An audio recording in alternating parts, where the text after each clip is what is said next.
After marrying Su Jingon in place of my elder sister, everyone assumed he shunned women and would naturally treat me coldly. But unexpectedly, when the palace bestowed jewels, he handed them to me without batting an eye. This is lovely for Chinger. When the young prince argued with me, he defended me without hesitation. You mustn't quarrel with your mother. Me. Is this really the aloof prince I know? Main text. I am Meng Xuecheng, the concubine-born daughter of the Meng household. But I was reborn. After dying in my previous life, I learned I was merely a villainous supporting character, one who fought my elder sister for the crown prince's favor only to meet a gruesome end. Thus, after reincarnating, to avoid that tragic fate, I chose to marry Su Jingon, the Yongning prince who shunned women.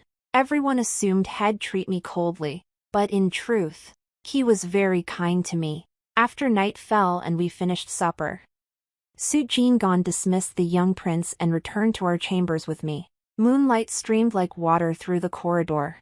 I lifted my gaze to the man beside me. He was strikingly handsome, his profile sharp and defined, lashes long and delicate, his expression perpetually aloof. Yet I recalled the faint blush that had flushed his pale cheeks that afternoon when the young prince had exposed my feelings. Perhaps sensing my gaze, he turned his head.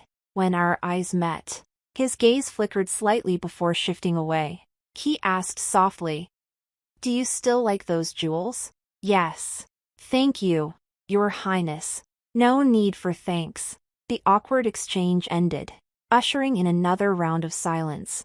I couldn't help but steal another glance at him. He was usually so taciturn, and after speaking, he seemed to realize his own words were a bit off, a hint of regret flickering across his face. I found it amusing, and it reminded me of what I'd heard at the Meng residence, stirring something within me. If he hadn't come for my elder sister, and if it wasn't merely to find a mother for the young prince. As my thoughts raced, that familiar sensation surged through me once more. My pace slowed imperceptibly, though he remained oblivious, walking steadily ahead, gazing at his retreating figure. I suddenly spoke up. "Your Highness." Hearing my voice, the man ahead turned almost instinctively. Meeting those gentle eyes, I faltered.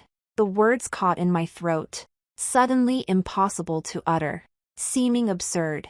What should I ask? Ask if he came to the Meng family to propose marriage for me. But I was merely a concubine's daughter. A stranger to him, how could he possibly have feelings for me? Shaking my head at the thought, I said, "Nothing. We're at the rooms now." It didn't matter. I had plenty of time. Building a connection with him slowly was still possible. Hearing this, his gaze swept over my face without lingering. He didn't press further, merely nodding slightly. "Then this prince will go to the study, to bathe first." "All right." I'd assumed he'd sleep in the study as usual, responding instinctively. Only after speaking did I sense something was off. Bathing first. Beneath his ink-black hair, the tips of his ears flushed a faint crimson. I raised an eyebrow slightly. The next moment, I watched the man stumble awkwardly into the adjacent bathing chamber. Me. Why is he acting just like the young prince? I don't eat people.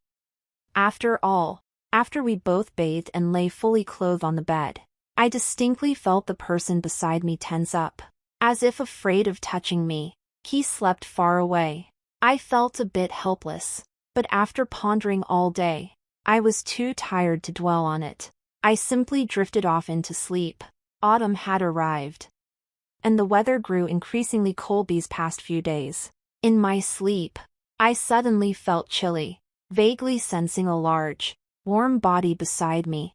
I instinctively pulled it close. A muffled groan. The moment I embraced him, the man opened his eyes.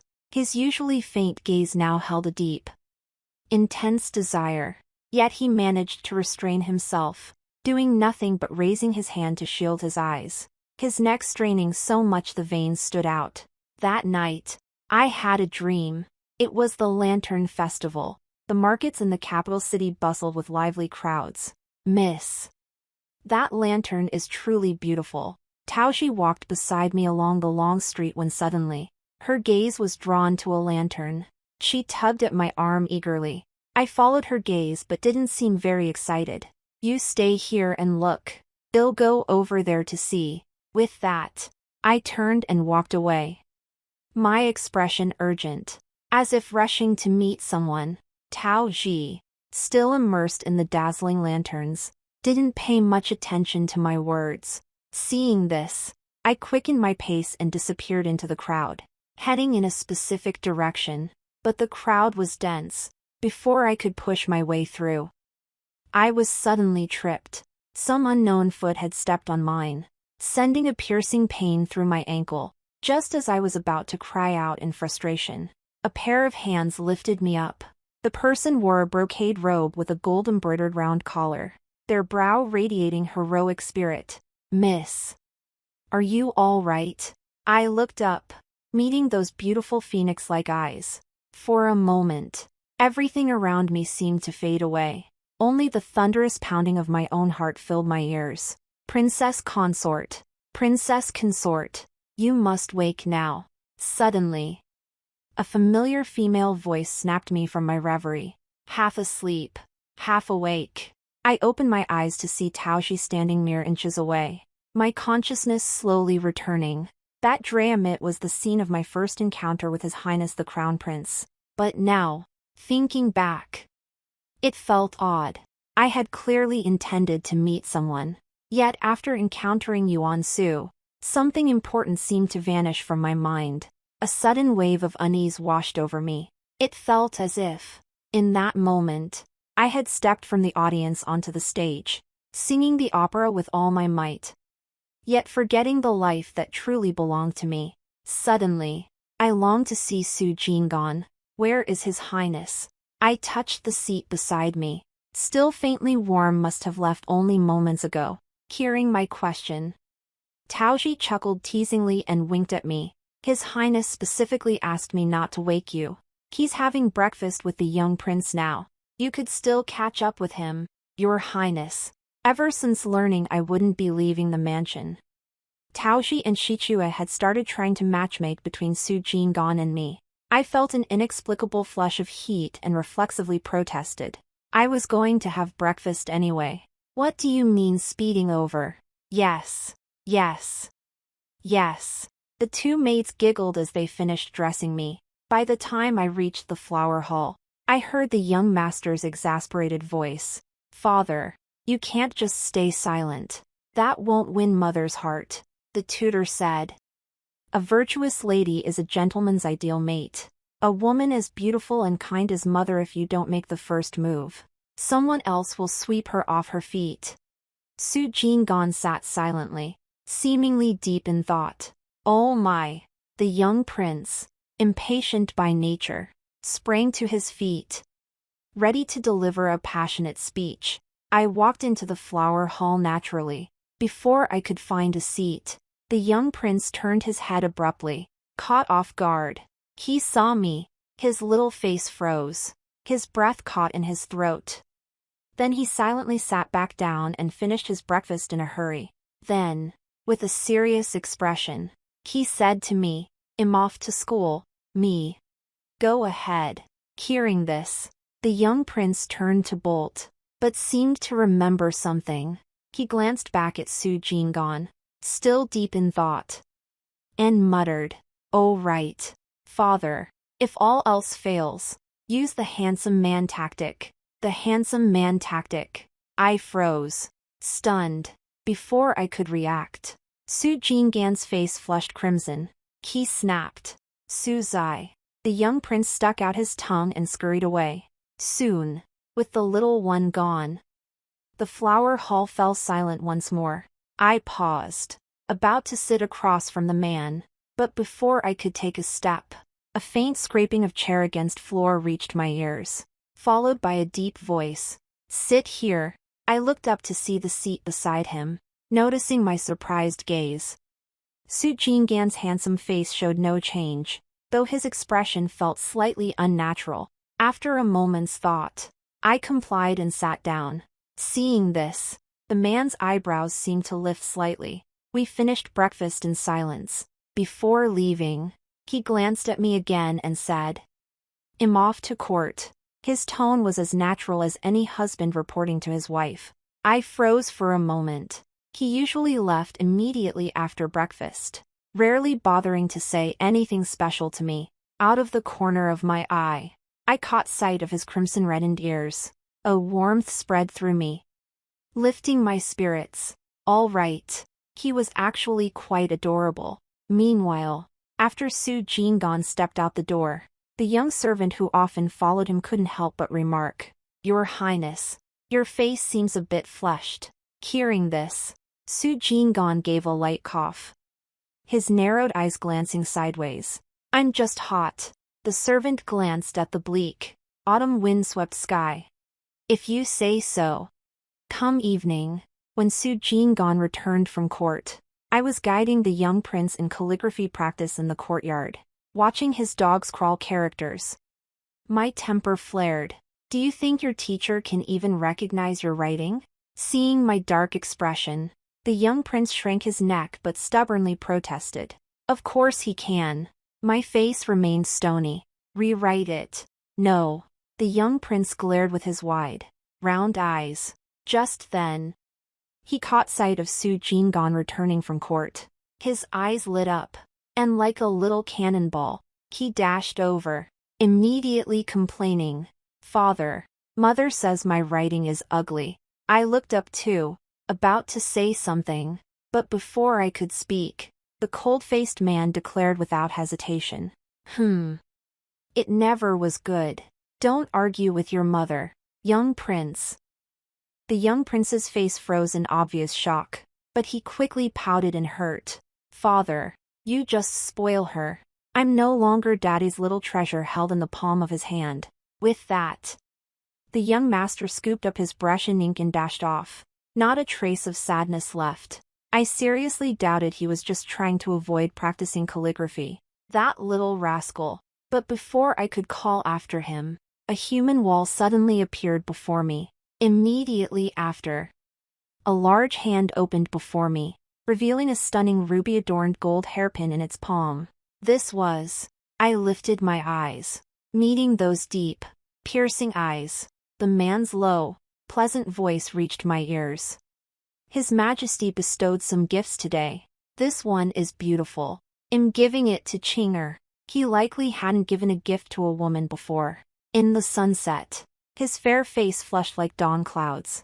After meeting my gaze, he quickly looked away, feigning composure as he turned elsewhere. As he spoke, he stood so close I could smell the familiar woody scent lingering at my nostrils. Thump, thump. My heart skipped a beat. Was this still the aloof prince I knew? I stared at him blankly, suddenly recalling the dream. Unable to contain myself, the words slipped out. "Your Highness. Have we met before? On the Lantern Festival." Who was I truly seeking? Why did he feel so familiar? The moment the words left my lips, the man visibly stiffened, caught off guard by my sudden question. He asked almost instinctively, "You remember?" I met his gaze directly. My earlier intuition had been correct. Due to the plot's influence, I had genuinely forgotten certain things, including Su Jinggan. Seeing my prolonged silence, the light in his eyes gradually dimmed. Yet he still spoke gently, offering comfort. "Never mind. It's not important. We knew each other briefly as children. It's only natural you'd forget as you grew up. Since you've forgotten, there's no need to remember." His tone was calm, yet I clearly saw a trace of loneliness in his eyes. My heart tightened slightly, as if possessed. I raised my arms and embraced the man before me. My sudden movement startled him, and his arms instinctively opened. The next moment, strong arms wrapped around me. "Ching." He was about to say something more when a sudden voice interrupted. It was the young maid attending the young prince. She called out urgently, "Your Highness. The prince asks if dinner can be served." Before she could finish her sentence, a sharp glare from the man silenced her. Under the maid's gaze, Su Jingon finally released me, his light eyes softening with tenderness. Then, shall we eat? Only then did I realize how bold my actions had been. My ears burning. Dinner's ready. Dinner's ready. Ever since that day, my relationship with Su Jingon grew much closer. Every day after court, he'd bring me beautiful jewelry, and occasionally, he'd also bring back some strange little trinkets for the young prince. But the young prince always complained, "Father, why are the things you bring mother so beautiful? Yet the things you bring me so carelessly chosen. Could it be you picked them up off the street?" I glanced at the pile of item stones. A fan inscribed with number 1 under heaven. Indeed, it was hard to describe. It was a day off, and Su Jingon sat nearby, hearing this. He gave him a faint glance. Nonsense. I bought them all with silver. Only the amount spent varied. Of course. He left the rest unsaid. I found it amusing, but I was in a hurry to leave. After a moment's thought, I said to them, "The poetry banquet is today. I'll be heading out first." Hearing this, the man behind the desk lifted his head and looked at me. I expected him to give me some parting advice, but I hadn't anticipated. His lips parted, uttering, "Would you like me to accompany you?" "He used you, not this prince." I paused, a faint warmth touching my heart, then shook my head. No need. These poetry gatherings were hosted by bored wives of various households. His presence would only make him uncomfortable. Rejected. He hesitated but ultimately didn't press further. Then return early. His tone was casual. But the young prince standing beside him had other ideas. The little one deliberately stretched out his words. "Mommy, come back soon, otherwise Daddy will miss you me." Su Jingon. The next moment, the man fumed. "Suzai, have I been too kind to you lately? Wah. Mommy, help." The young prince dashed toward me. Chaos erupted once more. By the time I arrived at the poetry gathering, nearly everyone had already gathered. Today's attendees were all women, not only the wives of various noble families, but also some unmarried young ladies. I spotted Meng Shueru in the crowd at once. Compared to her spirited demeanor at the palace banquet, she now looked somewhat haggard. The noble ladies who had once supported her now kept their distance after learning of the crown prince's annulment of their engagement. Perhaps sensing my gaze, she lifted her eyes across the crowd and met mine. In that instant, I saw resentment in her eyes. A faint unease stirred within me, but she never spoke to me until the poetry gathering was nearly over. So I paid it no mind. It wasn't until the Marquis' wife suggested viewing chrysanthemums and the group headed to the garden that Meng Shueru approached me. Her once dignified and gentle demeanor had changed. Having lost weight, her cheekbones stood out, lending her a harsher appearance. Seizing a moment when no one was nearby, her voice turned icy. "Meng Shueqing, we both come from the Meng household. What benefit do you gain from ruining my marriage?" I didn't want to put it so bluntly, but you clearly liked Su Jingon before. Why did you go and provoke the crown prince? What did she mean? That I had once liked Su Jingon? I stared at her in shock, but quickly realized another issue. Meng Shueru seemed to know something I didn't, yet my reaction only appeared mocking to her. Her expression darkened further as her words grew harsher. "It's truly remarkable that Su Jingon once shielded you at every turn. Yet here you are, abandoning him without a second thought just to climb the crown prince's high branch. What on earth was she talking about?" Seeing my bewilderment, her disdain deepened. "I'd assumed marrying Su Jingon meant you'd settle down. Turns out you were playing hard to get with the crown prince all along. Are you satisfied now? Meng Shueqing, you disgust me." As her final words fell, I watched her red lips move. Feeling a wave of dizziness wash over me, my head pounded like it was splitting open. And just then, I passed by the pond. Several noble ladies giggled as they brushed past me, accidentally stepping on my skirt. It had rained these past few days, making the path by the pond slippery. My foot slipped, and I tumbled into the water. With a thud, my head struck a stone. The sharp pain jolted fragments of memory into my mind. Jean gone. You must wait for me at the Lantern Festival. I have commitments that day. No. I have something crucial to tell you. Understood. Memories tore at me on moment Yuan Su's face. The next Su Jean Gan's. I couldn't bear it any longer. Darkness engulfed my vision.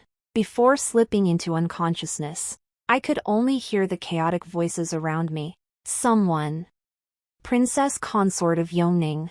When I awoke again, two handsome faces, one large, one small, loomed over me. The young prince crouched by the bedside, his tiny brow furrowed tightly as he tugged at my sleeve. Mother, are you all right?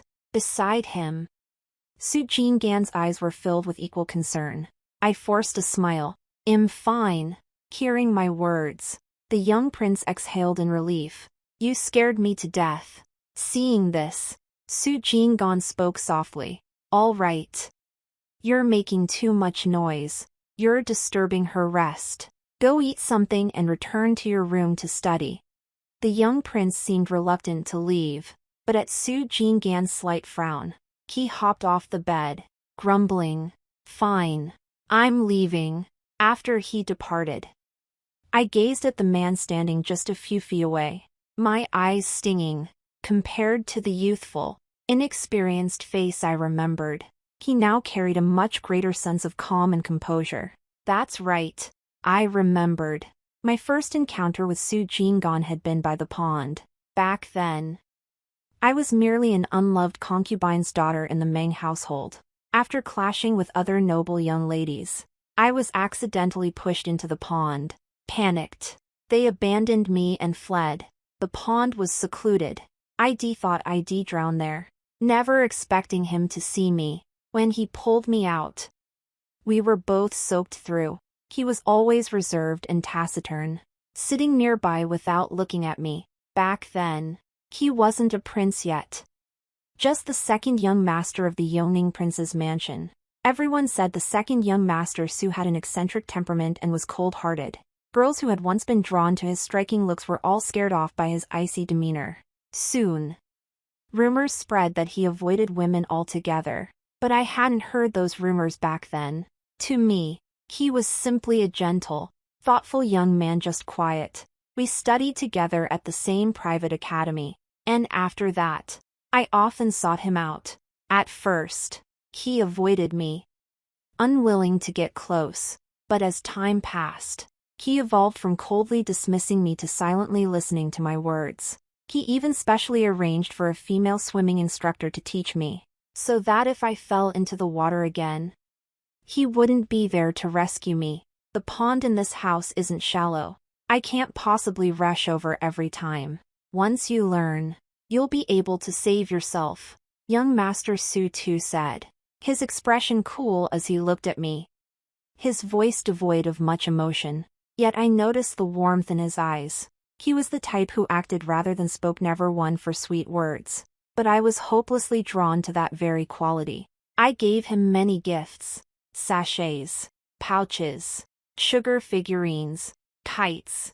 Too shy to reciprocate, he never returned them. I didn't mind. 5 years passed like this, until the eve of the Lantern Festival. Finally, I gathered the courage to confess my feelings. I never imagined that after meeting Yuan Su, I would forget him completely, utterly and completely. Not once did I recall him again until the moment I died. What's wrong? Does your head hurt? Seeing my eyes redden, Su Jean Gan frowned and turned to call the physician. I pressed his hand down. It's fine. I'm okay. I just remembered some things from the past. I had always assumed Su Jean Gan sought a mother for the young prince. Now I realize he likely knew the crown prince intended to marry the eldest daughter of The Meng family. Fearing my humiliation, he came to the Meng residence to ask for my hand. He seemed cold-hearted, yet his heart was the softest.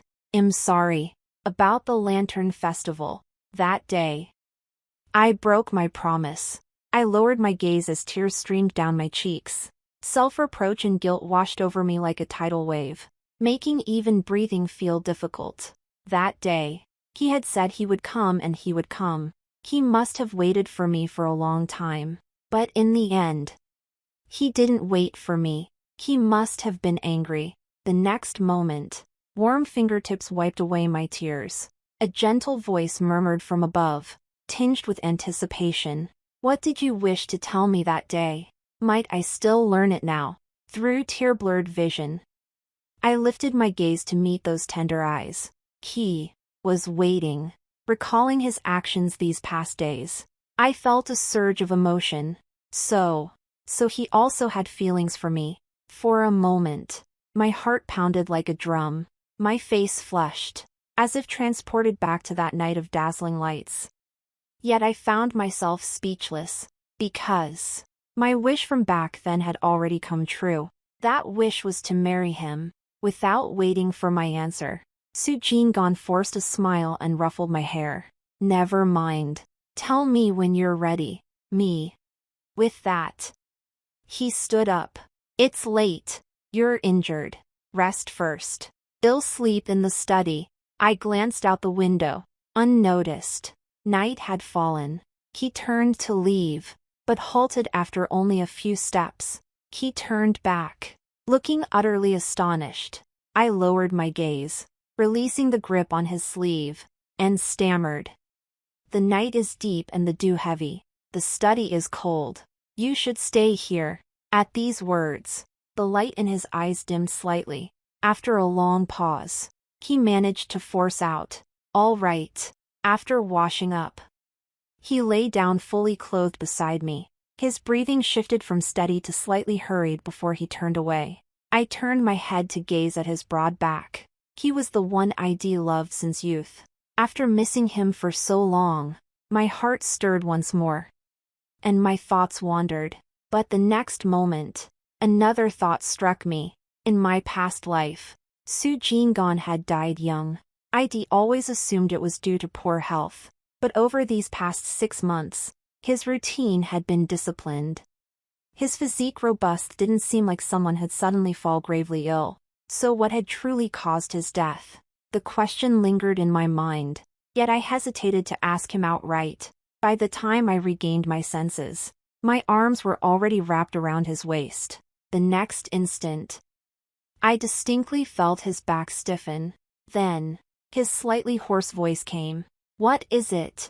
I pressed my lips together, thought for a moment, and feigned lightness. "Your Highness, if one day I were to suddenly disappear, would you be sad?" Before I could finish, I was cut off. He turned, his pale eyes meeting mine as he said sternly, "Don't say things like that." I paused, choosing not to probe further. All right. Yet deep down, I sensed it wasn't that simple. Perhaps there was a place that could give me answers.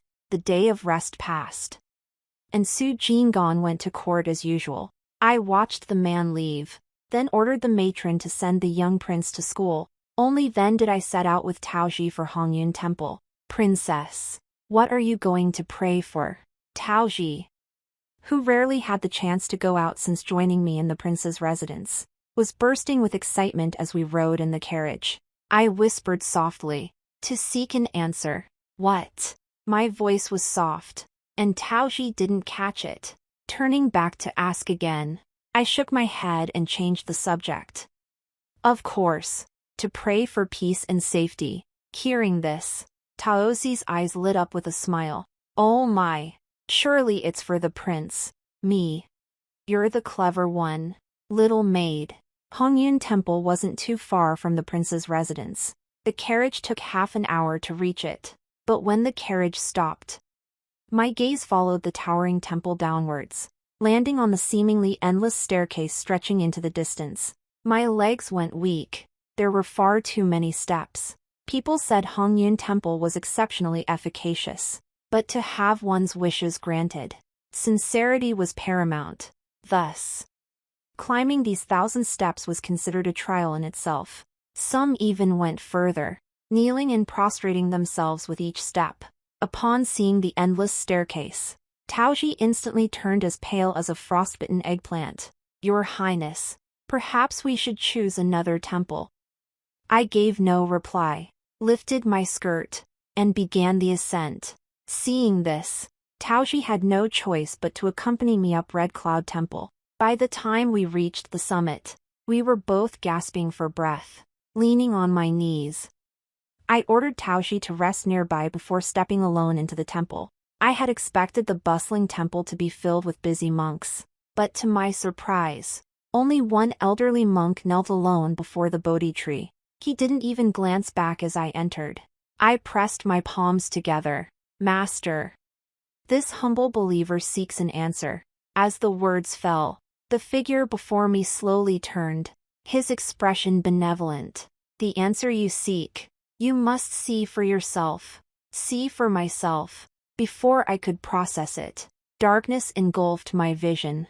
When consciousness returned, I found myself floating above the Meng residence. I instantly recognized the state. It was the same as after my death in my previous life. Back then, my attempt to frame my elder sister backfired, instead bringing ruin upon myself, my father and stepmother, prioritizing the family's reputation, ultimately chose to poison me with a cup of poison.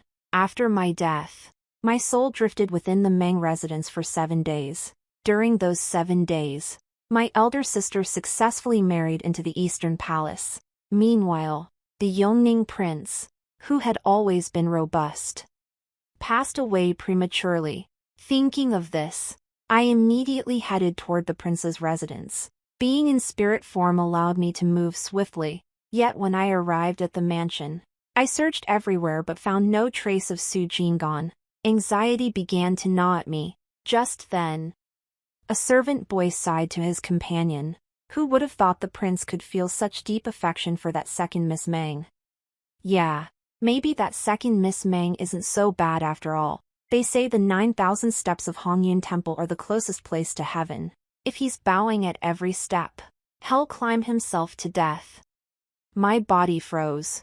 I could scarcely believe what I was hearing. 9,000 steps, bowing at every step. Someone as cold as Su Jinggan. How could he? How could he? I shook my head, a bitter smile touching my lips. Impossible. Absolutely impossible. But when I saw him halfway up the mountain, clutching my lifeless body and prostrating with every step, tears instantly welled in my eyes. His knees were soaked through with blood, the pale bone beneath faintly visible. His handsome face was covered in cold sweat.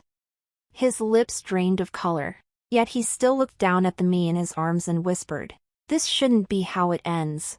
Xue, this isn't the fate you deserve. They'll take you to seek justice. The abbot told me that if enough people wish for you to live, you can be reborn. Wait just a little longer." With that, he lifted the putrid, rotting corpse once more, took a step forward, then knelt heavily, lowering his head, his forehead pressed against the icy stone steps. I watched, trembling all over. A suffocating heartache engulfed me, and tears poured uncontrollably. He was Su Jinggan, the esteemed prince of Yongning. How could he go this far for me? The world despised me, bullied me, humiliated me, and cheered at my death, because I was the wicked female antagonist, deserving of 1,000 deaths. But Su Jinggan said I didn't deserve this fate. He would seek justice for me, so he gambled everything: his reputation, his standing, his pride, even his Lafido beg for a path to rebirth for me. How could the woman who captivated the Yongning prince, a man renowned for his exceptional abilities and cold demeanor, possibly be a vile creature?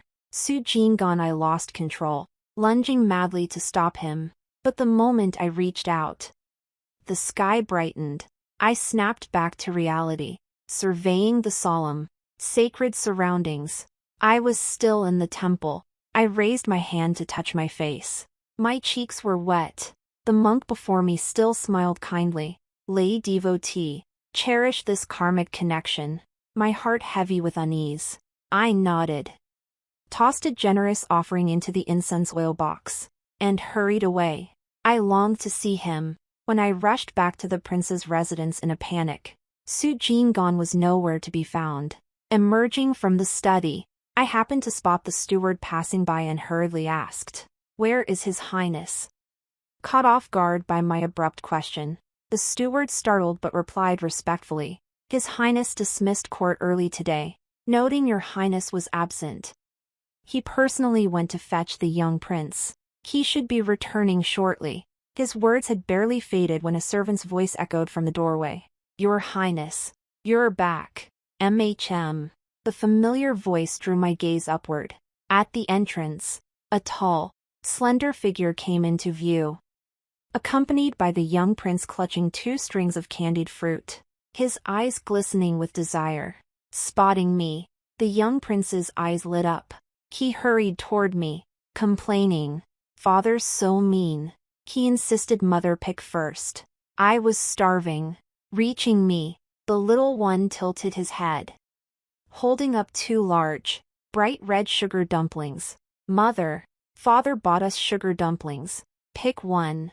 Normally, I would have teased the little prince, but at that moment, I had no heart for it.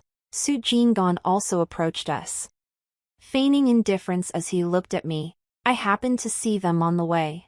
Before he could finish, I stepped forward and threw myself into his arms. He stumbled back a step, and soon, a blush spread across his fair face, in full view of everyone. The usually aloof Prince Yongning held me awkwardly. "What's wrong? Did someone upset you?" I shook my head. "No, I just missed you a little." Su Jingon flushed even deeper. Beside us, the young prince was utterly stunned, holding 2 strings of candied fruit. He stood frozen for a moment before covering his eyes with both hands. Peeking through his fingers, his round eyes peered out. Oh. I didn't see anything. Me. Only then did I realize how improper this was. I quickly released Su Jingon, snatched a string of candied hawthorn berries from the young prince's hands, and bit into one, trying to cover it up. Very sweet. Out of the corner of my eye, I saw a smile playing at the corners of the man's lips. I wanted to bury my face. So embarrassing, but deep down, I felt sweet and warm. That night, lying fully clothed beside Su Jingon, I couldn't help but glance at him, remembering the scene in the temple, a sharp pang in my heart. He was always cold and curt. Everyone thought him heartless and indifferent. But no one knew, beneath that icy exterior lay such a sincere heart. Noticing my gaze, he turned his eyes toward me, his gentle stare resting on my face. "You've seemed off today. Did something upset you at the poetry gathering?" Usually, when I went out, it was for banquets or poetry gatherings. He assumed I was at one of those events again and hadn't returned yet. A pang of bitterness welled in my heart, yet I couldn't find the words. Instead, I reached out, wrapped my arms around his waist, buried my face in his chest, and stifled a sob. "I'm a little cold. Will you hold me?" His body tensed, his voice suddenly hoarse, yet he still insisted on standing. "I'll go fetch another brazier of charcoal for you." Me. How could he endure this? I drew a deep breath, my hand drifting downward to hook around the thin sash at his waist. The next moment, my wrist was seized. He almost dared not look at me, turning his face away. "Chueching, if you're not ready, I won't force you. Wait a little longer once I bring the charcoal brazier. You won't be cold anymore." I clutched his sash tightly, my voice low. "But I want to." Jingon. His breathing grew heavy in the air. Unable to hold back any longer, he turned and pinned me beneath him, before my eyes. His usually cool, composed face flushed crimson. The corners of his eyes reddened. Clearly, had reached his limit. Yet he still asked me, "Chueching, I can give you a chance to change your mind.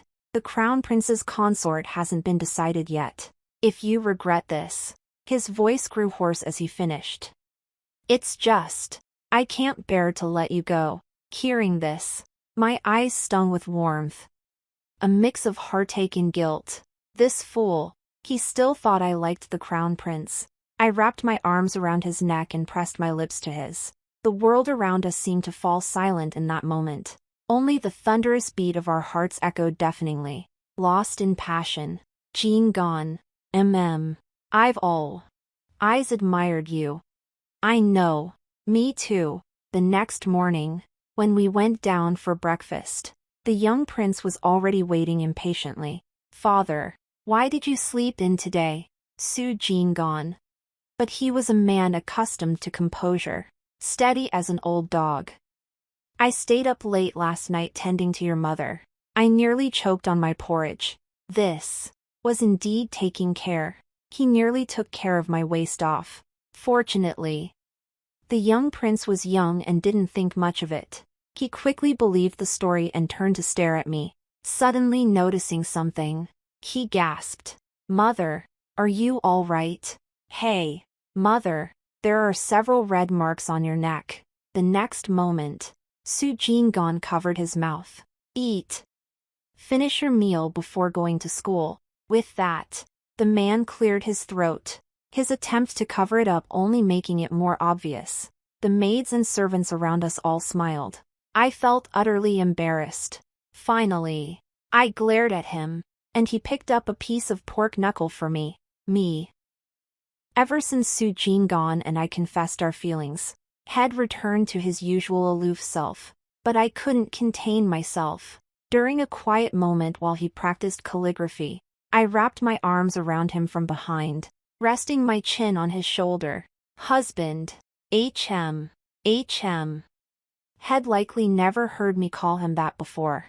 The man froze for a second, his hand slipping. Ink bled across the page, ruining a perfectly good character. But the man clearly didn't mind. He turned to look at me, his eyes unusually bright with excitement. Chinger, what did you just call me? Seeing his expression, I blinked innocently. Your Highness. No. He frowned, clearly displeased.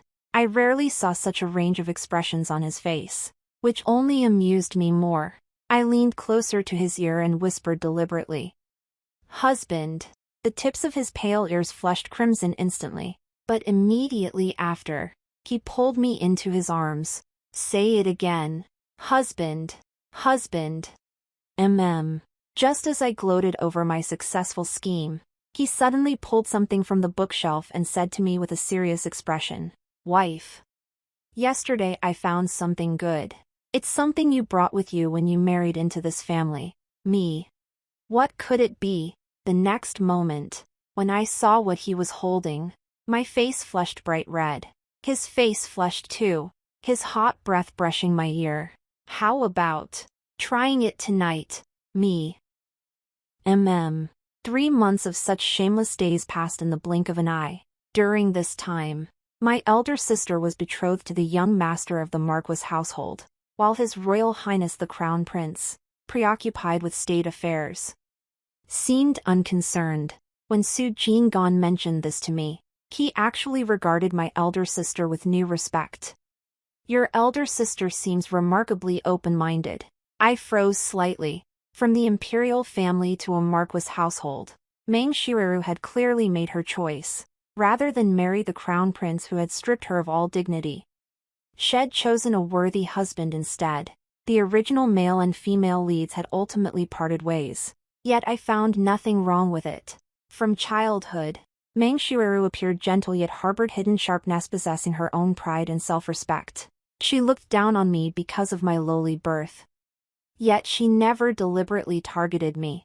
She understood best that we both came from the Meng household, sharing in its glory and its misfortune. Suddenly, I felt it was no surprise that someone like her could become the female lead. It would have been better if it hadn't required sacrificing me. Later, I became pregnant. A month before delivery, Su Jinggon set aside all official duties to stay home with me. A year passed. The young master had grown taller. Returning from school, he squatted before me, staring intently at my belly.